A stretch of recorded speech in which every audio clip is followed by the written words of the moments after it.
સુરતમાં એક મોટા આંતરરાજ્ય નકલી ચલણી નોટોના નેટવર્કનો પર્દાફાશ થયો છે। લીંબાદ વિસ્તારની શાકભાજી માર્કેટમાં એક વ્યક્તિને 500 રૂપિયાની શંકાસ્પદ નોટ જોઈ જાગૃત નાગરિકે પોલીસને જાણ કરતા નકલી નોટોનો સમગ્ર કૌભાંડ સામે આવ્યું હતું। સુરતમાં એક મોટા આંતરરાજ્ય નકલી ચલણી નોટોના નેટવર્કનો પર્દાફાશ થયો છે। લીંબાદ વિસ્તારની શાકભાજી માર્કેટમાં એક વ્યક્તિને 500 રૂપિયાની શંકાસ્પદ નોટ જોઈ જાગૃત નાગરિકે પોલીસને જાણ કરતા નકલી નોટોનો સમગ્ર કૌભાંડ સામે આવ્યું હતું।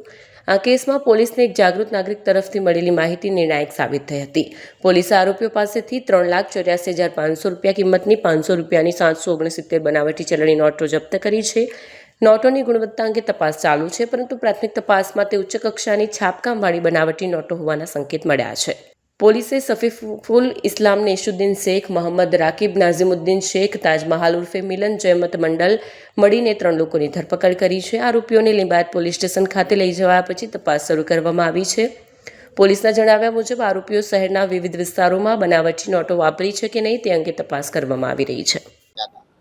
લીંબાયત પોલીસ વિસ્તારમાં એક અનિલ કરીને જે શાકભાજીના વેપારી છે, મદનપુરા માર્કેટમાં જે પોતાની શાકભાજીનો ધંધો કરે છે, એનો એક ફોન પોલીસ સ્ટેશન ખાતે આવેલો કે એને ત્યાં એક કિસમ છે 500ની ડુપ્લિકેટ નોટ આપતો હોય એવું જણાય છે, જેથી પોલીસે સ્થળ ઉપર જઈ તાત્કાલિક અને એને એરેસ્ટ કરેલ।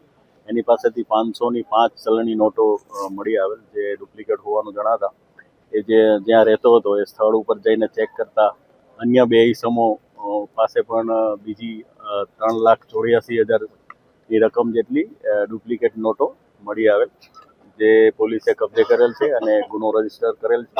જેમાં સફીકુલ, બીજો એક છે એક મોહમ્મદ રાકીબ અને ત્રીજો આરોપી છે તાજમહાલ, જે ત્રણેય બંગાળના મુર્શિદાબાદ જિલ્લાના રહેવાસી છે। અને આ જે નોટો છે એ પોતે બંગાળથી અથવા બાંગ્લાદેશથી કોઈ ઈસમ પાસેથી લાવેલા હોવાનું હાલ તપાસમાં જણાવેલ છે। આ જે ગુનાહિત ઇતિહાસ જણાવું તો આ જે સફીકુલ જે છે એ પૂણા પોલીસ સ્ટેશનમાં 2011ની સાલમાં 1000ની નોટો ડુપ્લિકેટ વટાવવા માટે નીકળેલ ત્યારે ઝડપાઈ ગયેલા, ત્યારે એના વિરુદ્ધ એક ગુનો દાખલ થયેલો છે। સાહેબ, આ કેટલા અત્યાર લગીમાં વટાઈ ચૂક્યા છે, કોને કોને અને કઈ રીતે વેચતા હતા? એ અત્યાર સુધી તપાસ દરમિયાન જણાવેલું છે એ પ્રમાણે એ લોકો 5 લાખની રકમ લઈને નીકળેલા, એમાંથી 1 લાખ 1,00,000 1.25 લાખ જેટલી રકમ એ લોકો વટાવી ચૂક્યા છે। અને એમાં મુખ્યત્વે 5 થી 8ના ગાળામાં જ્યારે શાકભાજી માર્કેટમાં વધારે ગળદી હોય અને લોકો જે વેપારી છે એને ચેક ન કરે અને સ્વીકારી લે, એ સમય પસંદ કરીને એ લોકો જે નાના રેકડીવાળા કે અથવા શાકભાજીમાં આ લોકો પોતાની ડુપ્લિકેટ નોટો વટાવવાનું કામ કરતા હતા। સાહેબ, કેવી રીતે છાપતા હતા અને ક્વોલિટી કેવી હતી? ક્વોલિટી ઓળખાઈ જાય એવી છે। છાપવાનું તો હવે જ્યારે એનો જે એની નોટો પૂરી પાડનાર માણસ જ્યારે ઝડપાશે ત્યારે આગળની